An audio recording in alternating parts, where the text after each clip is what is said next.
বাড়িতে কিন্তু মেলা হাঁস থাকে, কিন্তু এবার ইদানিং হাঁস হচ্ছে না, মানে অসুস্থ কারণে হাঁস হয় না। তো আব্বা গতকালকে সম্ভবত 4টা হাঁস নিয়ে আসছে। এটা মাদার ধরনের হাঁস। তো হাঁস আনার পরে শরীরে কিন্তু রং দেওয়া হয়েছে। রং দেওয়ার কারণ কি, আশেপাশে তো মেলা বাড়ি বুঝুন নাই, তো ওই বাড়িতে অনেক হাঁস আছে, তো হাঁসগুলো দেখতে কিন্তু প্রায় একই। তো এই 4টা হাঁসে আমরা রং করে দিলাম, যাতে চিহ্ন বুঝতে পারা যায় যে আমাদের হাঁস কোনটা। তার বিষয় হলো যে আসলে হাঁস কেন লাগে আমাদের বাড়িতে। তো বাড়িতে আসলে আমরা জনসংখ্যা মোটামুটি 7 থেকে 9 জন। তো এই 9 জনের একটা জনসংখ্যা বাড়িতে অনেক খাবার নষ্ট হয়।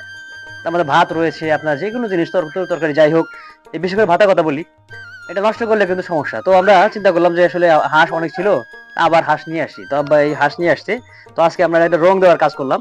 তো বাড়ির যে এই যে ক্ষুদ্র খামারি আসলে যারা আছেন, টুকটাক হাঁস পালন, তারপরে কবুতর পালন, তারপর হচ্ছে আপনার মুরগি পালন, বিভিন্ন কিছু কিন্তু পালন করতে হয়। এটাই কিন্তু আমাদের গ্রামীণ ঐতিহ্য এবং চিরাচরিত পেশা।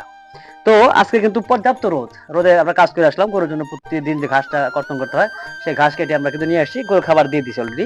তো দেখলাম যে মা এটা কিন্তু রং করলো, এই যে রঙের করা দেখতে পাচ্ছেন যেখানে এই যে হাঁসের রং করা আছে। তা হাঁসগুলো বেশ কিন্তু শান্ত স্বভাবের। এখন আমরা এই 3-4 দিন এই কি বলে একটা গৃহবন্দী করে রাখতে হবে, নাহলে কিন্তু এটা কিন্তু চলে যাবে, থাকবে না। তো সেক্ষেত্রে আমরা এইটা কিন্তু কি করলাম, রং দেওয়ার পরে এখন আমরা ঘরে রেখে দেবো। নিয়মিত 4 জন, মানে 4টা হাঁস বসবাস করবে, থাকবে, খাবে দাবে, ঘুরবে, বাড়িটা চিনবে, তারপরে আমরা কিন্তু ছেড়ে দেবো। তখন কিন্তু জায়গায় জায়গায় ঘুরে বেড়াবে। তো দেখতে পাচ্ছেন এটা কিন্তু বড় হাঁস না। আর যদি যারা ডিম, মানে ডিম খাওয়ার জন্য যদি আমরা হাঁস পালন করেন, সেক্ষেত্রে অবশ্যই কিন্তু এইরকম মিডিয়াম মানে বাচ্চা টাইপের হাঁস নিয়ে আসবেন। কারণ যদি বয়স্ক হাঁস মানে পূর্ণাঙ্গ হাঁস যদি নিয়ে আসেন, সেক্ষেত্রে তারা কিন্তু ডিম পারবে না। ডিম পারে না বিধায় এই বয়স্ক হাঁস কিন্তু মানুষ হাটে বিক্রি করে, সেটা কিন্তু খাওয়ার জন্য। এটা কাটাই কাটাই বলে, কাটাই হাঁস, মানে জব করবে, বাজারে বেচবে। তো সেই ক্ষেত্রে এগুলো হাঁস কিন্তু বড় হবে এবং ডিম পারবে অনেকদিন, আপনার ডিমের লাভবান হবেন এবং ডিম খেতে পারবেন। তো সেক্ষেত্রে এই জন্য আব্বা কি করছে, আমাদের এই যে মিডিয়াম সাইজের এখনো হাঁসের পালকগুলো হয়নি, এই পালক কিন্তু এখন হবে, ধীরে ধীরে হাঁসটা বড় হবে। এটা কিন্তু ছোট হাঁস। তো রং করা হলো, এখন এটা আমরা বাসায় ছেড়ে দিব। তো ছেড়ে দেওয়ার পরে আমরা এটাকে কি করব, লালন পালন করবো কয়েকদিন। লালন পালন করার পরে কিন্তু বাড়ি বাড়িতে আমরা ছেড়ে দেবো। আর ওই যে রাতের বেলা যে খাবার থাকে, অনেক সময় আমাদের এই যে ছোট মেয়ে আছে, তো এরা অনেক খাবার নষ্ট করে, আমাদের নষ্ট হয়। কিন্তু এই নষ্ট যদি না করে, যদি সেটা আমরা এটা কি বলে, ওটা রাখার মতো পাত্র থাকে, রাখা দিলে সকালবেলা ওই তাজু ভাই মতো ঘোদ ঘোদ ঘোদ ঘোদ করে খায়। এই হাঁস খাইতে ওরা মজা পায় এবং দেখতে আমাদের মজা লাগে। তাহলে খাবারের অপচয় হয় না। পাশাপাশি ওই যে উচ্ছিষ্ট অংশ দ্বারা এই ধরনের পশু পাখিগুলো আমাদের এই কি বলে পালতে সুবিধা হয়, পুষতে সুবিধা হয়।